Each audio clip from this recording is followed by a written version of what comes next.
ప్రార్థన చేసుకుందాము. పరలోకపు తండ్రి, నిత్యుడగు దేవా, సమాధానకర్త అధిపతి, మీకు వందనములు తెలియజేస్తున్నాం. ఈ ఉదయకాలంలో ఈ యొక్క అరబ్ కంట్రీస్లో మీ పిల్లలతో కలిసి ఉండే భాగ్యం నాకు కూడా ఇచ్చినందుకు స్తోత్రం. మేము నిన్నటి వారమే నీ దయను బట్టి ఈ దినం మాకు అనుగ్రహించినారు. ప్రభువా, మీకు స్తోత్రములు. వాక్యమైన దేవుడు, ఆత్మైన దేవుడు, జీవాహారమైన దేవుడు, జీవపానీయమైన దేవుడు, మీకు స్తోత్రములు. అయ్యా, ఏమని పాడను, ఏమని ఆరాధించగలము? నీ ప్రేమ ఎంత గొప్పది. అపాత్రులు మమ్మల్ని వెతికి రక్షించినారు. ప్రభువా, మీకు స్తోత్రం.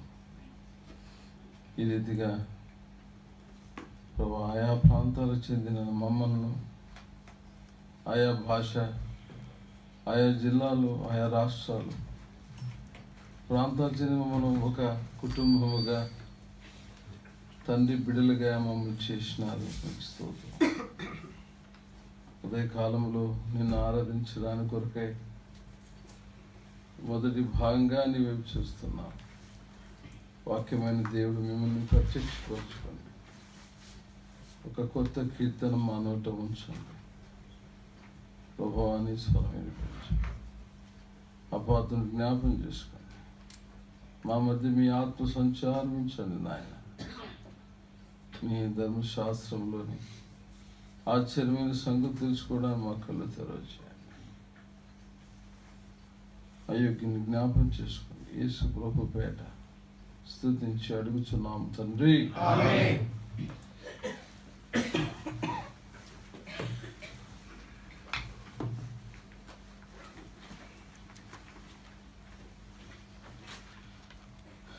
దేవుని వాక్యంలో నుండి మొదటి కొరింథీ రాసిన 2 కొరింథీ రాసిన పత్రిక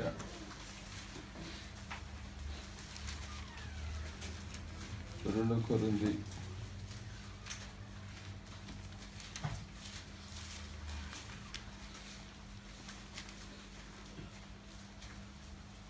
9వ అధ్యాయము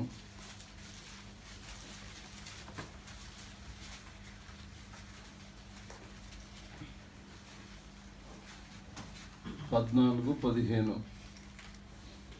2 కొరింథీ 9వ అధ్యాయము 14-15 కలిసి చదువుకుందాం. మరియు మీ ఎడల దేవుడు కనుగొచ్చిన అత్యధికమైన కృపను చూచి వారు మీ నిమిత్తము ప్రార్థన చేయొచ్చు.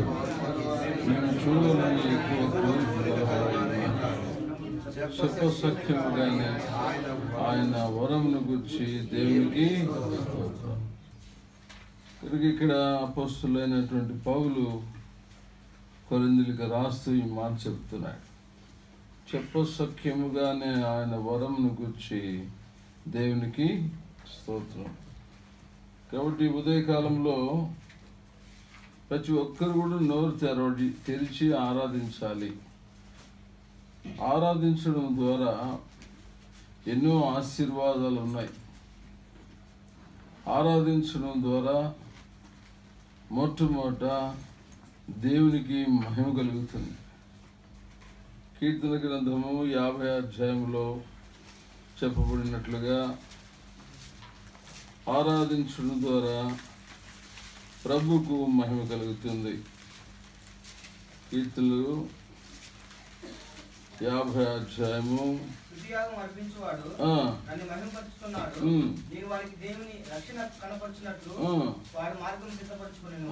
కనుక దేవునికి మహిమ మార్గము సిద్ధపరచబడతా ఉంది. ఆరాధించడం ద్వారా దేవునికి మహిమ మన మార్గము సిద్ధపరచబడతా ఉంది. పిల్లరా, ఇక్కడ ప్రభువును మనం కలుసుకుంటే నిత్యత్వంలో కూడా మనం ప్రభువును కలుసుకునే అవకాశం ఉంది. ఇక్కడ ప్రభుతో సహవాసం లేకపోతే నిత్యత్వంలో ప్రభుత్వం మనకు సహవాసం ఉండదు. కనుక నిత్యత్వంలో మనం చేసే పని ఏంటంటే అందరూ కూడా ఆరాధించడమే, అందరూ కూడా దేవుని స్తుతించడమే. ఇక మళ్ళా మనము కువైట్కి వచ్చేది ఉండదు, ఇండియాకి పోయేది ఉండదు. నిత్యత్వంలో మన యొక్క బాధ్యత మనమందరం కూడా మహాదేవుని ఆరాధిస్తూ ఉంటాం. కానీ దాని కొరకే దేవుడు తన దాసులకు ఇచ్చిన ఈ ప్రత్యక్ష ద్వారా దేవుని ఆరాధిస్తున్నాం. పిల్లోడు పుట్టాడు, మాట్లాడలేదనుకోండి ఎంతో విచారం అవుతుంది. మాట్లాడుతూ ఉంటే అబ్బా అమ్మ అని పిలిచిన, నాయన అని పిలిచిన, తాతయ్య అని పిలిచిన ఎంత సంతోషమో. అట్లా రక్షించబడిన ప్రతి బిడ్డ కూడా దేవుణ్ణి మహింపరచడం, దేవునితో మాట్లాడడం నేర్చుకుంటే ఆయన ఎంతో సంతోషించేవాడిగా ఉంటాడు. కనుక దాదాపుగా దేవుని ఇంటికి వచ్చిన ప్రతి ఒక్కరు కూడా నోరు తెచ్చి ఒక మాట అయినా ఆరాధించడం, స్తుతించడం, తద్వారా దేవునికి మహిమ కలుగుతుంది, మన మార్గము సిద్ధపరచబడతా ఉంది. కనుక ఆరాధన చేయడంలో ముఖ్య ఉద్దేశం దేవునికి మహిమ. మనల్ని ఆయన మహిమ కొరకే దేవుడు సృష్టించినాడు కనుక మన ద్వారా దేవునికి మహిమ రావాలి. కనుక తప్పకుండా మనం నోరు తెచ్చి ఆరాధించాలి.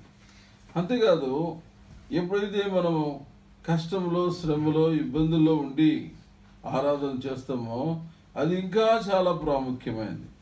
అన్నీ బాగుండి ఆరాధన చేయడము చాలా సంతోషకరమే. కష్టంలో ఉన్నప్పుడు, ఇబ్బందుల్లో ఉన్నప్పుడు, అవమానంలో ఉన్నప్పుడు, కృంగిపోయి ఉన్నప్పుడు, నిరాశలో ఉన్నప్పుడు, అన్నీ కోల్పోయిన స్థితిలో ఉన్నప్పుడు ఆ ఆరాధన చాలా శ్రేష్టమైంది. ఉదాహరణ, యోబు జీవితంలో మనం చూస్తున్నాము. తనకున్న పిల్లలందరినీ కోల్పోయినాడు. అయినప్పటికీ ఆయన అన్న మాట ఏంటంటే యెహోవా ఇచ్చెను, యెహోవా తీసుకు, యెహోవా నామమునకు.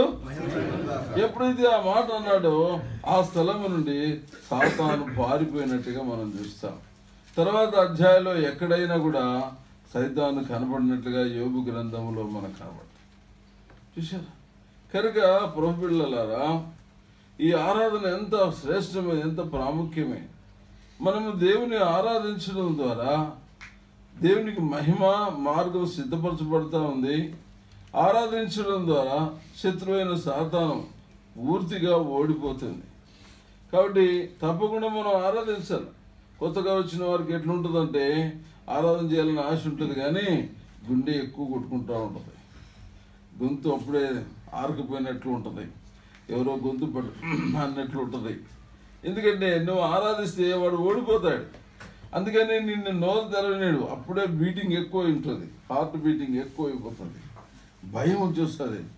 అయినా కూడా 1984 సంవత్సరంలో 25,000 మంది ఆరాధన కూడుకున్నారు హెబ్రోన్, హైదరాబాద్. మంచి యంగ్ చాప్ నేను. అప్పుడు ఇంతమందిలో నేను ఆరాధించాలని ఆశపడ్డాను. 25,000 మంది. అండవరే అంటే, కర్తావే అంటే, మే పరమేశ్వర్ అంటా అంటే ఒక్కొక్క లాంగ్వేజ్. అబ్బాబ్బా, పరలోకం ఎట్లుందని నేను చూశాను. ఇంతమందిలో ఆరాధించాలంటే సామాన్య విషయమా? ఒక్కసారి గట్టిగా చేసి పరలోకపు తండ్రి అన్నా, సైలెన్స్. ఒక్క నిమిషం ఆరాధన చేసిన దేవుని మహిమ ఎంత సంతోషమైంది. అబ్బా, తృప్తిగా ఆనందమైపోయింది. కనుక దేవుని బిడ్డలారా, ఆరాధించాలి, దేవుని మహిమపరచాలి. తప్పకుండా నా ప్రభుత్వం నేను ఆయన ఆశ ఏం తెలుసా? ఇంట్లో 10 మంది పిల్లలు ఉంటే 10 మంది అమ్మ నాయనతో మాట్లాడితే అంత సంతోషం ఉంటుంది. ఒకడు మాట్లాడకపోతే వాడు ఏమట్లున్నాడు, మూతి ముడుచుకున్నాడు అంటే అమ్మనని చెప్తారు. అట్లా దేవుని ఇంటికి వచ్చిన ప్రతి వ్యక్తి కూడా దేవునితో మాట్లాడి ఆయన ఆరాధించి ఆయన్ని మహిమపరచడము చాలా ప్రాముఖ్యమైనటువంటిది. రెండవదిగా, శత్రువు పూర్తిగా నిర్మూలన చేయబడతారు. మనం ఏమి చేయకపోయినా పర్వాలే, ఆరాధన చేయడం ద్వారా నీ జీవితంలో వచ్చే ప్రతి శోధనలో నువ్వు విజయం పొందుతావు. శత్రువు తీసుకొచ్చే ప్రతి పన్నాగం నుండి నువ్వు విడుదల పొందుతావు. వారు పూర్తిగా డిఫీటెడ్, ఓడిపోయేటువంటి అవకాశం ఉంది. అంతేకాదు, ఆరాధన చేయడం ద్వారా అపోస్తుల కార్యములు యాక్ట్స్ ఎన్నో ఆశీర్వాదాలు మనము చూడవచ్చు. ఈ ఆరాధన 16వ అధ్యాయము 24వ వచనం, 23, 24.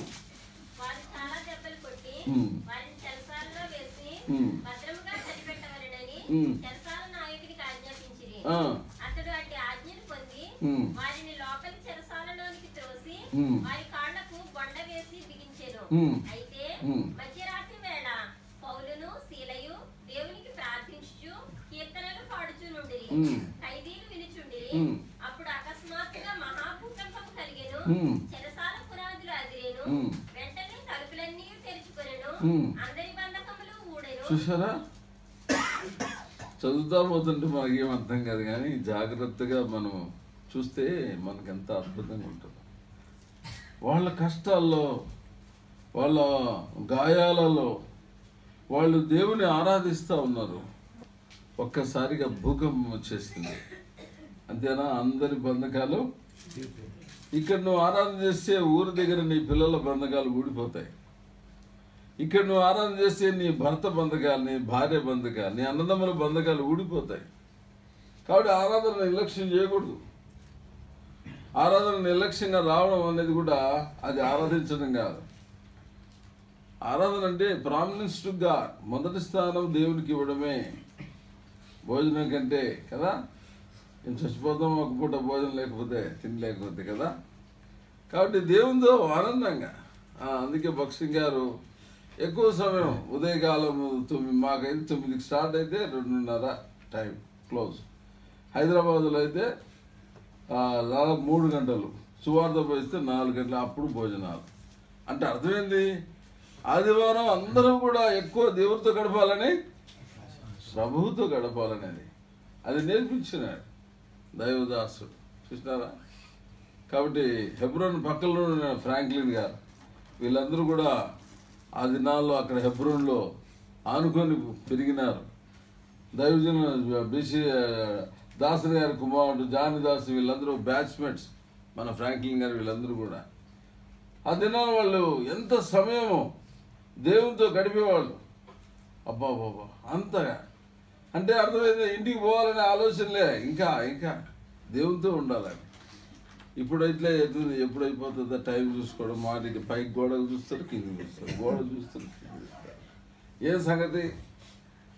దేవుని ఘనపరిచేవాడు తక్కువైపోయినాడు, దేవుని మహింపరిచే వాళ్ళు తక్కువైపోయినారు, నిజమైన ఆరాధకులు లేరు.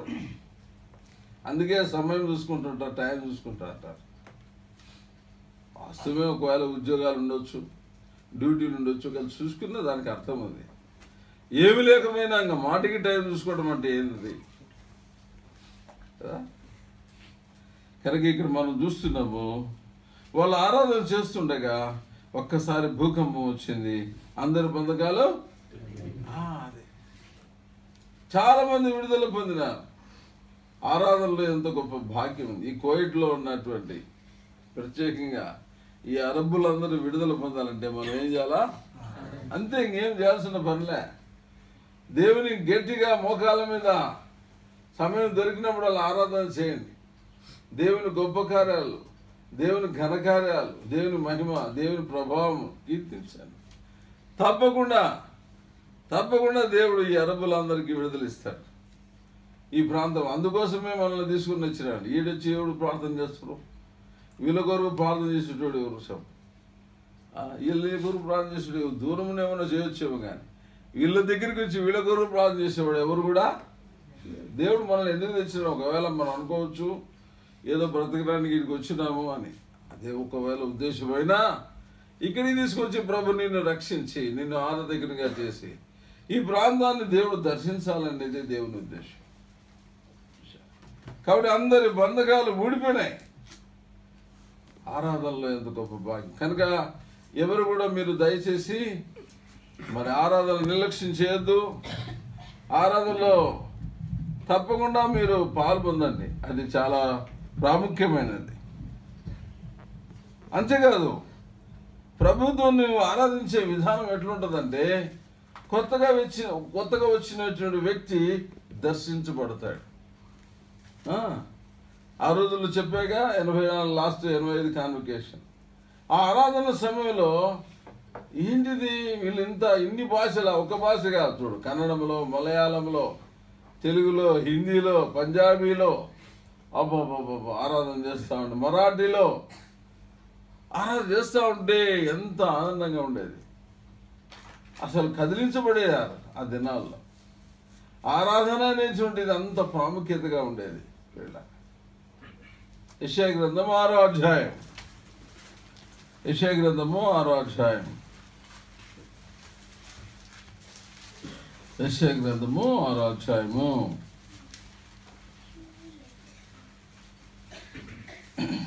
3వ వచనం. వారు సైన్యముల అధిపతి యెహోవా పరిశుద్ధుడు పరిశుద్ధుడు పరిశుద్ధుడు, సర్వలోకము ఆయన మహిమతో నిండి ఉన్నది అని గొప్ప స్వరముతో ప్రతిగానములు చేయుచుండిరి. ఎవరు వీళ్ళు? ఎవరు వీళ్ళు? శరాబులు అంటే పెద్ద దూతలు, ఏంజల్స్.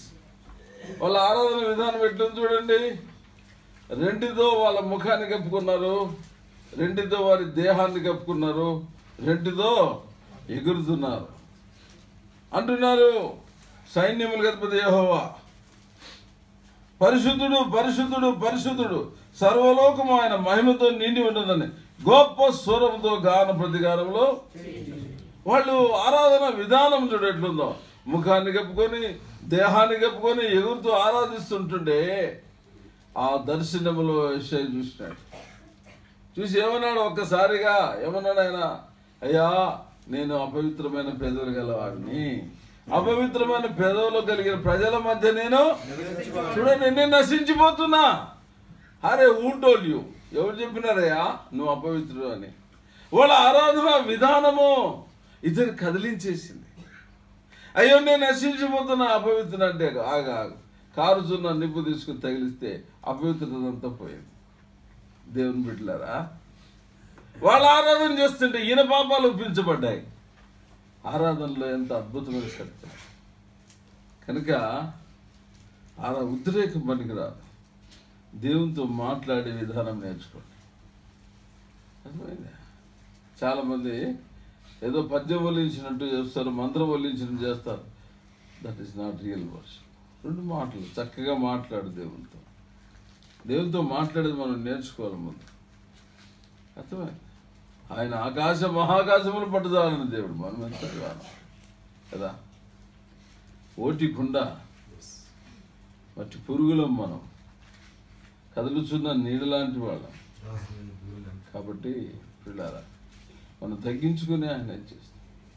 యెషయా చూడండి, ఆ దర్శనంలో తాను ఎంత పశ్చాత్తాపడ్డాడు. కనుక నువ్వు ప్రభుతో మాట్లాడే విధానము ఎదురు వ్యక్తిని కదిలించాలమ్మా తమ్ముడు. నువ్వు దేవునితో మాట్లాడే విధానము ఎదురు వ్యక్తిని దర్శించాలి. That is called real worship. ఏదో చిలక పలుకులు పట్టినండి క్యాసెట్ చెప్పినట్టు చేస్తూ ఉంటే అది ఏంది ఆరాధన?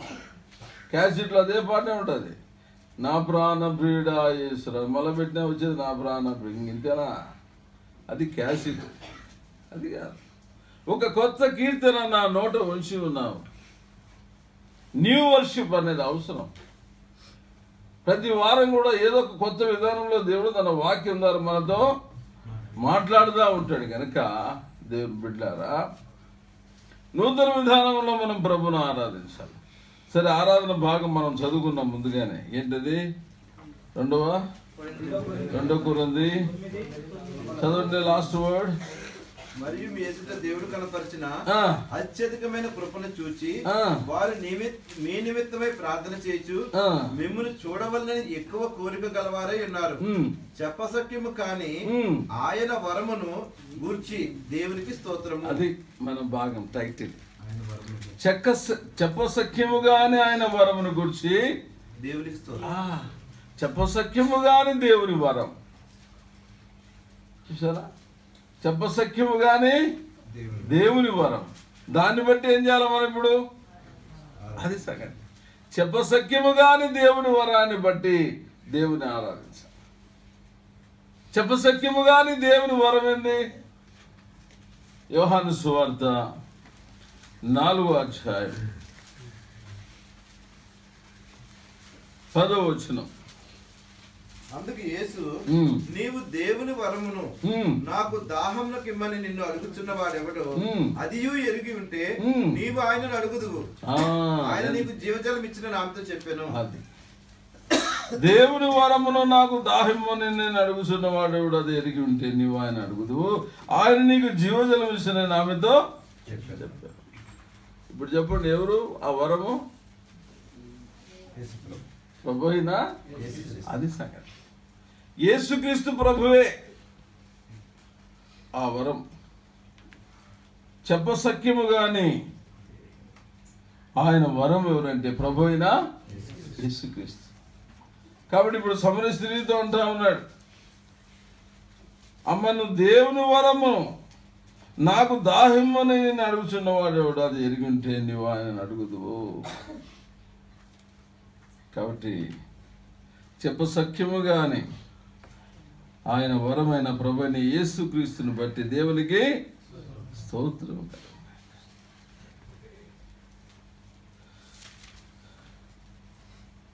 2 కొరింథీ 8వ అధ్యాయం 9వ వచనం ఏం చేశారు చూడండి.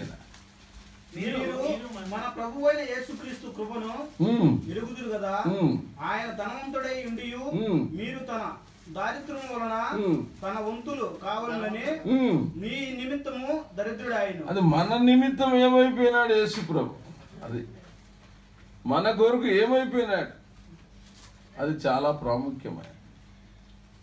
చెప్పసఖ్యముగా నేను ఆయన వరము ఆయన ప్రభు అయిన యేసుక్రీస్తు వారు మన కొరకు ఏమైనాడంట, దరిద్రుడు ఆయను. అది అంత ధనవంతుడు, అంత ఔన్నత్యం కలిగిన వాడు, ప్రపంచ నిర్మాణకుడు, కలిగి ఉన్నది ఏది ఆయన లేకుండా కలగలేదు. అంత గొప్ప దేవుడు మన కొరకు ఏమైపోయాడంటే దరిద్రుడిగా భూలోకంలో జన్మించినాడు. 33 సంవత్సరాలు జీవించినాడు, మన కొరకే చనిపోయి తిరిగి లేచినాడు. ఇంకా మనం దరిద్రులుగా ఉండవలసిన అవసరం లేదు. మనం ఇప్పుడు యేసుక్రీస్తు ప్రభులో భాగ్యవంతులము, ధనవంతులము. ఎందుకంటే మన దరిద్రత తీసివేయడానికే ఆయన దరిద్రుడిగా పుట్టాడు. చాలా అందుకే ఆయన అంటాడు చెప్పసఖ్యము కానీ ఆ వరమును బట్టి దేవునికి. అందులో అన్నీ ఉన్నాయి. ఆ వరంలో ఏం చేస్తున్నాడు ఆయన? మన దరిద్రత అంతా కూడా తీసేస్తా ఉన్నాడు. ప్రభువైన యేసుక్రీస్తు వారు శిలువకు ఎందుకు అప్పగించుకున్నాడు అని అంటే, ఎందుకు భూలోకంలో పుట్టాడు అని అంటే మన దరిద్రత తీసివేయడానికి తను తానుగా అప్పగించుకుంటూ వచ్చినాడు. గలతీ రాసిన పత్రిక 1వ అధ్యాయం, గలతీ 1వ అధ్యాయం 4వ వచనం. మన తండ్రి దేవుని చిత్త ప్రకారము క్రీస్తు మనలను ప్రస్తుతపు దుష్టకాలంలో నుండి విమోచింపవలనని మన పాపముల నిమిత్తము తను తాను అప్పగించుకున్నాను. యేసు ప్రభు తను తాను అప్పగించుకున్నాడు. ఎందుకు అప్పగించుకున్నాడు? మనం అప్పగించుకోవాలి, మనల్ని పట్టుకోవాలి. అర్థమైందా? ఆ గెస్సమైన తోటలో వాళ్ళు వచ్చినారు. వచ్చి రాత్రిలో కదా చీకట్లో లైటింగ్ పెట్టుకొని చూస్తున్నారు. మీరు ఎవరిని వెతుకుతున్నారు అన్నాడు ప్రభు. నజరేయుడైన యేసును అన్నప్పుడు నేనే ఆయన అంటే తను తాను అప్పగించుకున్నాడు. వాళ్ళకి చూడండి, వాళ్ళని అప్పగించు, నేనే యేసును, వాళ్ళని పోనీయండి అన్నాడు. చూడండి, ప్రభువైన యేసుక్రీస్తు వారు తను తాను పూర్తిగా అప్పగించుకోవడానికి ఇష్టపడ్డాడు. తెలిసి ఏం చేస్తారో తెలుసు. అర్థమైందా? మనకు తెలుసు. ఇప్పుడు కోయిట్లో పట్టుకుంటే ఏం చేస్తారో మనకు, అందుకే తప్పించుకొని తిరుగుతున్నాము. ఎన్నిసార్లు ప్రార్థన, ఒకటే ప్రార్థన, ప్రభా ఈరోజు ఎవరు పట్టుకోకుండా సాయం, ఎవరు కట్లో పడకుండా సాయం. ఆ జీప్ వచ్చింది, కారు పట్టుకుని ముందు కారు పట్టుకున్నాను, ఇంకా మధ్యలో మా కారు ఇచ్చిపెట్టినానన్నా. అబ్బా ఏం సంతోషమో.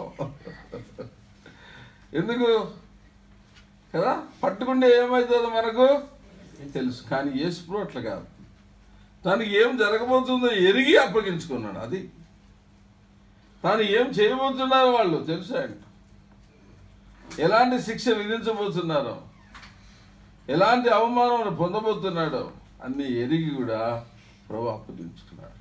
సహోదరి సహోదరుడా, ఎందుకు యేసు ప్రభు అప్పగించుకున్నాడు? ఇక రాయబడింది కదా, మన పాపముల నిమిత్తం అప్పగించుకున్నాడు. ఎందుకు? పాపం వలన వచ్చు జీతము నరకం, అగ్నిగుండం. అర్థమైందా? కాబట్టి నువ్వు పాపం నుండి చనిపోతే నీకు నరకం ఉంది. కాబట్టి ఆ పాపం శిక్ష యేసు ప్రభు భరించినాడు. ఎందుకు ఆయన అప్పగించుకున్నాడంటే నీ పాపం నుండి నిన్ను విడిపించి నిత్యత్వంలో నిన్ను చేర్చున్నాడు. రెండవది, ప్రస్తుత దుష్టకాలము నుండి విమోచించాడు. ఎలాంటి కాలం ఇది? డేంజరస్ పీరియడ్ ఇది. లెక్కలేని అపాయాలు ఉన్నాయి. రాకడ దినాలు దగ్గరైనాయి. లోకం ముగింపు దగ్గరైంది. మారణ హోమం జరిగిపోతా ఉంది. క్రైస్తవులు హింసించబడుతున్న మనమేడు చల్లగా ఉన్నాం. మన దగ్గర దేశాల్లో ఎంతమంది క్రైస్తవులు పాస్టర్లు చచ్చిపోతున్నారు, చంపుతున్నారు, కాలుస్తున్నారు, సిలువేస్తూ ఉన్నారు. మనమేమో ఇక్కడ బాగా నిశ్చయంగా బాగా హ్యాపీగా ఉన్నట్టు ఉంది. కానీ మన సమీపంలో ఇవన్నీ రాకడ దినాలు కనుక దాని కృప ద్వారా ప్రభు దేవుడు ప్రస్తుత దుష్టకాలం నుండి నిన్ను రక్షించడానికి, అది రాబోయేటువంటి నీ కష్టకాలం నుండి, అపాయకరమైన పరిస్థితి నుండి నిన్ను రక్షించడానికి, పాపం నుండి రక్షించడమే కాదు, దుష్టకాలం నుండి రక్షించడానికి తనకు తానుగా సిలువకు అప్పగించుకోవాలి. చూసారా? నీ కొరకే, మన కొరకే, మన కొరకే యేసు ప్రభు మరణించెను. మన కొరకే, మన కొరకే యేసు ప్రభు మరణించెను. అందుకొరకే ఆ మరణం స్మరించి చాటేదాం జగమంతటను. అందుకొరకే ఆ మరణం స్మరించి చాటేదాము జగమంతటన్. మన కొరకే, మన కొరకే యేసు ప్రభు మరణించెను. ఎట్లుంది ఆయన మరణము? ఆ సృష్టి కర్తాశ్రమలు చూడలేక సృష్టియే ఏడ్చిందంట. చూడండి బాబా, ఆ లోకమంతా చీకటి కమ్మిపోయి ఇంతగా ప్రభు అప్పగించుకున్నాడు. ఎందుకు తెలుసా? మొదటిది నీ పాపం నుండి విడిపించడానికి, రెండవది దుష్టకాలము నుండి నిన్ను విమోచించడానికి ప్రభు ఏర్పరుచుకున్నాడు. ప్రభు తనకు తాను సిలువకు అప్పగించుకున్నాడు. అది చాలా ప్రాముఖ్యమైనది. మూడవదిగా ఎఫెసీ రాసిన పత్రిక 5వ అధ్యాయం, ఎఫెసీ రాసిన పత్రిక 25వ వచనం. పురుషులారా, మీరును మీ భార్యలను ప్రేమించుడి. అటువలే క్రీస్తు కూడా సంఘమును ప్రేమించి అది కలంకమైనను ముడతైనను అటిది మరి ఏదైనను లేక పరిశుద్ధమైనది గాను నిర్దోషమైనది గాను మహిమగల సంఘము గాను ఆయన తన ఎదుట దానిని నిలవబెట్టుకునవలనని వాక్యముతో ఉదక స్నానం చేత దానిని పవిత్రపరిచి పరిశుద్ధ పరచుటకై దాని కొరకు తను తాను అప్పగించుకునేను. ఎందుకు అప్పగించుకున్నాడు ప్రభు అయిన యేసుక్రీస్తు వారు? ఎలాంటిదంట అది? పరిశుద్ధమైనది, కలంకమైనది, ముడత అయినది. అట్లాంటి కలంకము ముడతతో ఉన్నటువంటి ఆ వ్యక్తిని నిర్దోషిగా చేయడానికి, ఇంకా అద్భుతమైన మాట, మహిమగల సంఘముగా తన ఎదుట నిలబెట్టుకోవడానికి. చూడండి, పాపం లేని వ్యక్తిగా, పరిశుద్ధమైన వ్యక్తిగా, మహిమ కలిగిన వ్యక్తిగా నిన్ను నిలబెట్టుకోవడానికి తన్ను తాను అప్పగించుకున్నాడు. మరి నీ గురికి ఎందుకు అప్పగించుకున్నాడు ప్రభు అంటే, నీకు మహిమ కలిగిన వ్యక్తిగా నిన్ను చూడాలని, నిష్కలంకమైన వ్యక్తిగా, నిర్దోషమైన వ్యక్తిగా, పరిశుద్ధమైన వ్యక్తిగా తన ఎదుట నిన్ను నిలబెట్టుకోవాలని నీ కొరకే తన్ను తాను అప్పగించుకున్నాడు. ఎంత గొప్ప భాగ్యం! ఎంతగా ప్రభు అప్పగించుకున్నాడు. మొదటేమో పాపం నుండి విడిపించడానికి, దుష్ట కాలమును విడిపించడానికి. మూడోదేమో తన ఎదుట నిష్కలంకమైనటువంటి నిర్దోషమైనటువంటి చూడు ఆ వ్యక్తిని పరిశుద్ధమైనదిగాను మహిమ కలిగిన వ్యక్తిగా తన ఎదుట నిలబెట్టుకోవాలని. ఊరికిగా తన దగ్గర పరిశుద్ధమైన వ్యక్తిగా తన ఎదుట మహిమ కలిగిన వ్యక్తిగా నువ్వు నిలబడాలని తను తాను శిలువకు అప్పగించుకో. ప్రభు అప్పగించుకోవడంలో ఉద్దేశం అది. తనకు తానుగా పూర్తిగా అప్పగించుకోవడంలో ఉద్దేశం అది. మూడోదిగా నాలుగవది 2 తిమోతి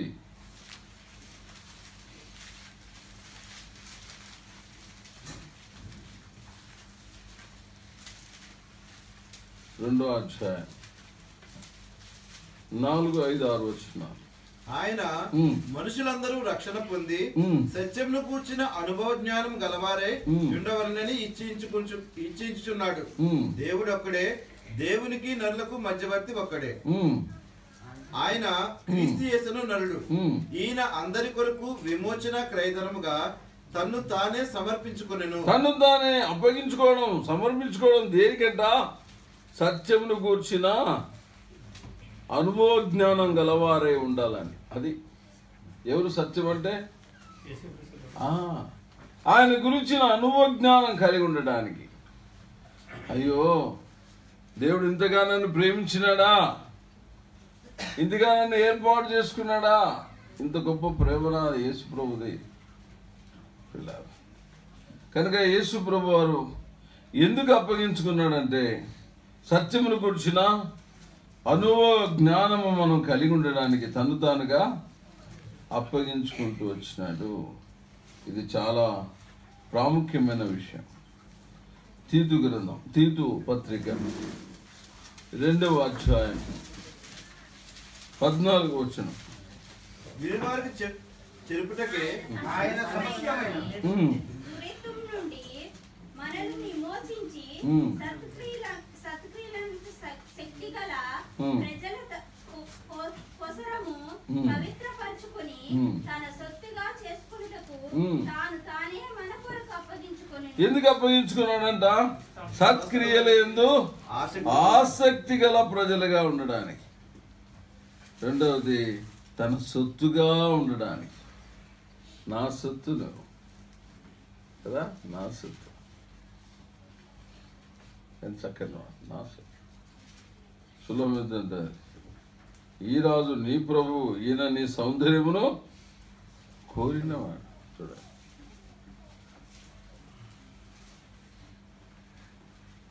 నేను ఆయనకు చెందిన వ్యక్తిని, ఆయన నా ప్రభు, నా రాజు. చక్కటి మాట.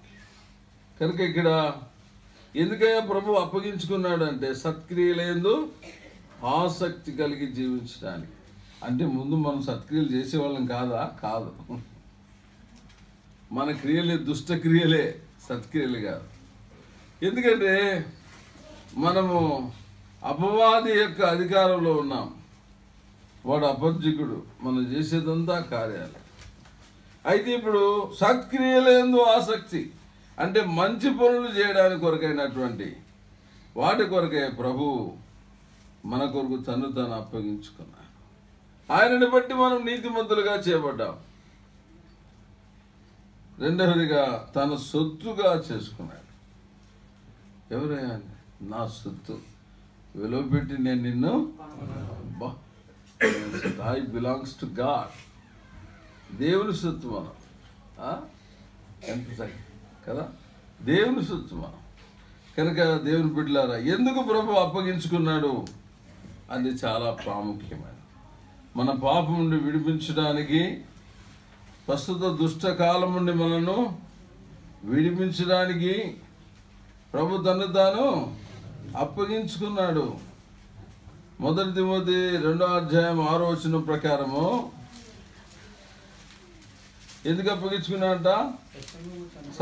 సత్యమును కూర్చున్న అనుభవ జ్ఞానం కలిగి ఉండడానికి.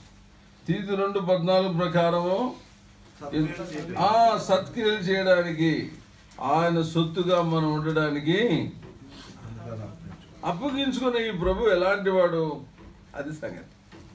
నీ కొరకే అప్పగించుకున్న ప్రభు ఎలాంటి వాడు? రోమపత్రిక 9వ అధ్యాయం 5వ వచనము. రోమ 9వ అధ్యాయం 5వ వచనం. పితరులు వీరు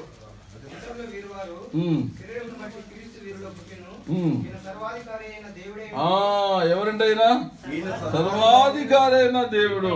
చూడండి, నిరంతరము స్తోత్రార్హుడై ఉన్నాడు. అది సర్వాధికారి అయిన దేవుడు నిరంతరము నిత్యము ఆరాధించబడుతున్నవాడు. సర్వాధికారం కలిగిన దేవుడు. నీ కొరకు అప్పగించుకుంది ఎవరంటే సర్వాధికారం కలిగిన దేవుడు. చూడండి ఎంత గొప్ప భాగ్యం. సర్వాధికారం కలిగిన దేవుడు నీ కొరకు అప్పగించుకుంటూ వచ్చినాడు. అంతేకాదు, ప్రభువైన యేసుక్రీస్తు వారు అప్పగించుకోవడంలో ఉద్దేశం ఏంటంటే 1 కొరింథీ 15వ అధ్యాయం 57వ వచనం.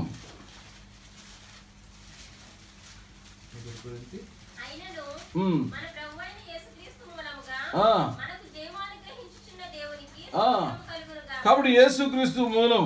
యేసు ప్రభు సర్వాధికారి, మనల్ని అప్పగించుకున్నవాడు. రెండవది, యేసు ప్రభు ద్వారా మనకి ఏమొస్తుందట? అన్నిట్లో మరణం మీద విజయం, పాపం మీద విజయం, భయములన్నిటి మీద విజయం, మన సమస్యలన్నిటి మీద విజయం. చూడండి, ప్రతి దాని మీద మనకు విజయం. యేసుక్రీస్తు మూలముగా జయం అనుగ్రహిస్తున్న దేవునికి స్తోత్రము కలుగును గాక. యేసు ప్రభు ద్వారానే మనకు ఇలా. ఎఫ్సి పత్రిక 3వ అధ్యాయం 20వ వచనం. ఎఫ్సి 3:20.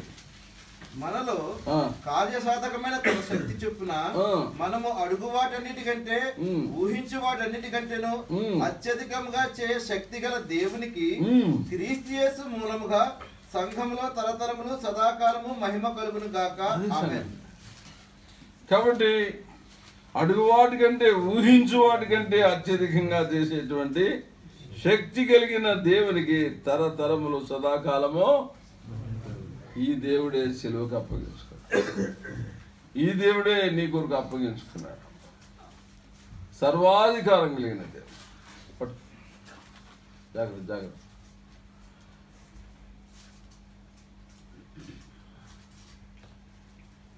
బయట కూర్చుంటారు, కుర్చీలో బయట కూర్చో, బయట కూర్చో. జాగ్రత్త. కొంచెం స్థలం ఏంటి?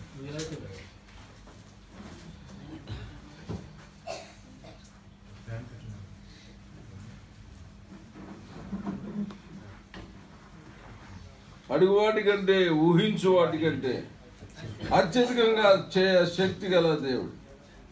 తరతరములు సదాకాలము మహిమ కలుగును గాక.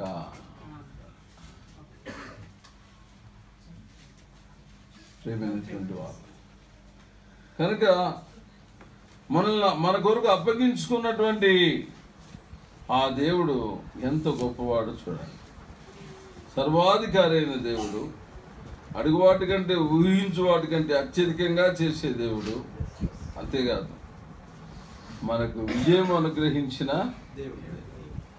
ఈ దేవుని మనం ఆరాధిద్దాం. ఎందుకు అప్పగించుకున్నాడో, ఎలాంటి వాళ్ళ కొరకు అప్పగించుకున్నాడు కదా. దేవుడు మన ఎడల తన ప్రేమను ఎట్లనగా, అది ఇంకనూ పాపులమై ఉండగా, భక్తిహీనులమై ఉండగా. చూడండి ఎటువంటి వాళ్ళము, మన కొరకే మన స్థితి ఎరిగిన వారమై ప్రభు ఏ విధానంతో అప్పగించుకున్నాడో ఆ ప్రభు ఎంత గొప్పవాడో. ఒక్క మాట అయినా సరే ఆత్మ సత్యములతో ప్రభుని మనము ఆరాధిద్దాం. రండి.